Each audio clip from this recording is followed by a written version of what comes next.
Hey there, it's Max.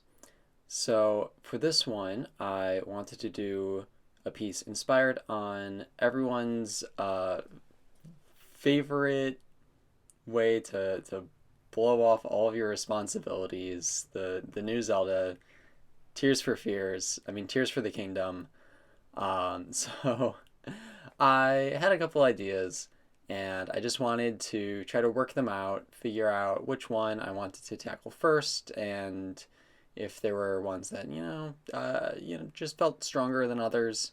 So here I am putting in 7 different sketches, and then just adding a little bit of color to get a sense of how I would want the composition to feel.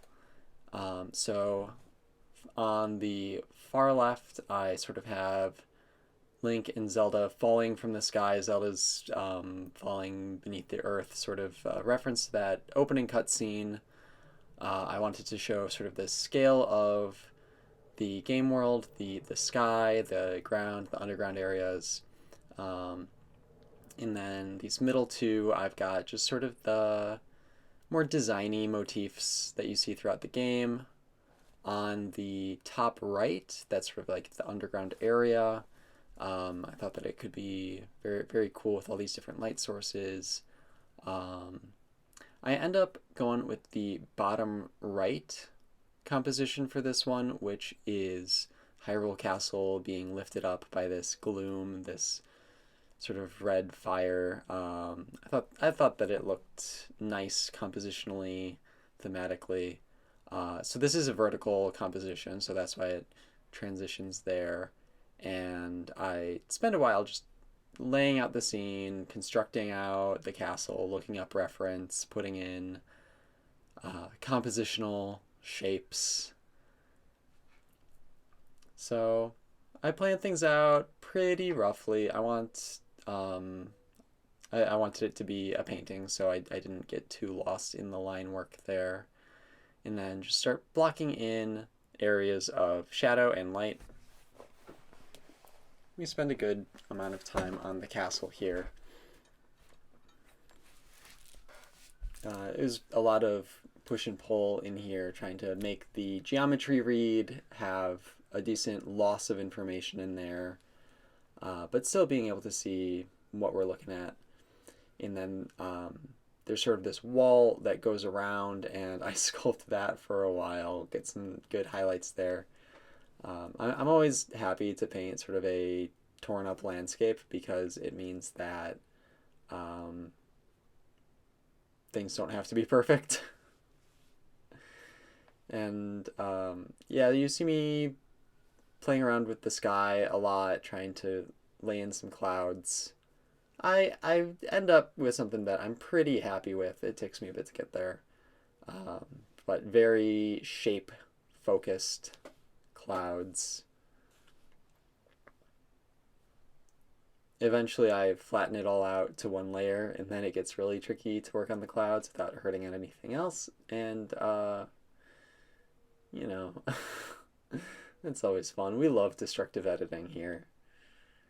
And then working into the bottom area, I wanted it to feel almost like sinew, if that makes sense. Like these rock formations are pulling and stretching.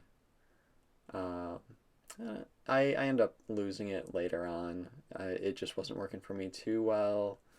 And then the stonework, a lot of different textures and shapes going on here. And I think that I'm pretty happy with where they ended up. Certainly trying to get this sense of scale is the most important thing with this. So not only just like the implied perspective, but a little bit of atmospheric stuff, losing detail as things go further away. And then on this lower section, I decided that I wanted it to be more blocky, more organic rock shapes. Those don't stick around either. Surprise, surprise. Just trying stuff out. It felt like it wasn't blending together nicely,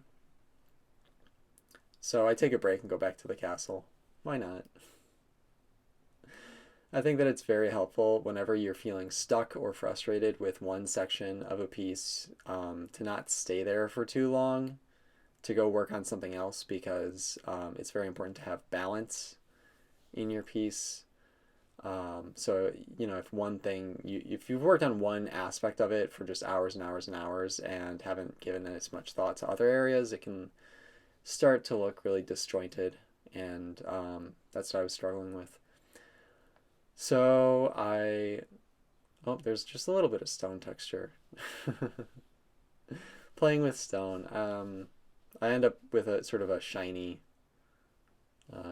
polished stone. I had originally thought of doing like the stone texture very rough, but I liked the reflections a lot more. It felt I don't know. I just like it to be shiny. A lot of things felt kind of shiny, shimmery, hazy in this one. And we got to put in our figure. It's gonna be Link. I tried to paint him in color and it just stuck out like a sore thumb. So he's gonna be a silhouette. Sorry, Link.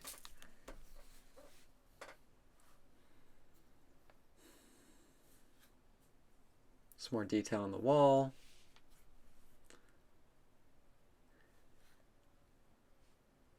I think by this point I had flattened it all out to one layer, so as I'm going around the castle, I have to be really careful. Oh, and a little bit of light on the wall. I thought that we could have some nice dramatic lighting, sort of this bright upper section and then dark lower section.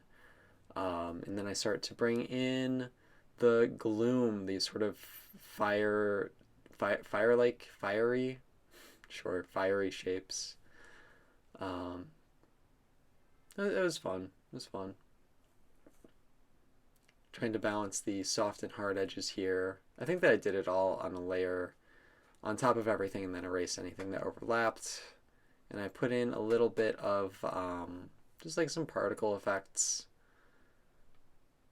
just to add a little extra texture. It turned out okay. Not quite the cinder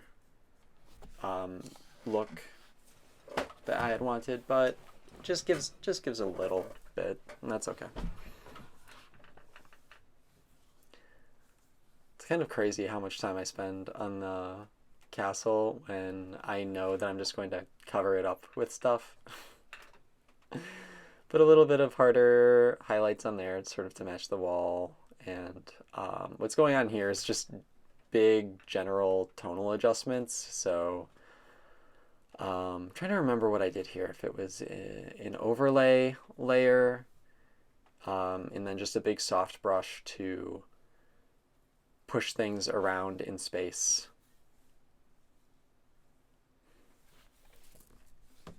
There's a lot of good ways to make these adjustments. I've used sliders a lot in the past.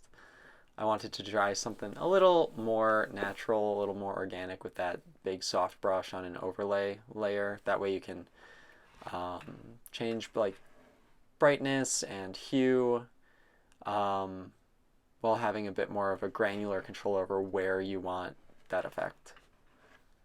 And here's some fire over the castle. So in the game, Hyrule Castle has waterfalls coming out of it. They just looked so weird when I painted it in. Like in the game, it makes sense because they just sort of evaporate into nothing. But in a painting, it really felt like they needed a place to go, and it made the space feel very strange. Especially if you can't like tell what they are at that distance, which I didn't think that I could really pull off. So I got rid of them. We don't need them. Here's those shiny, shiny rocks.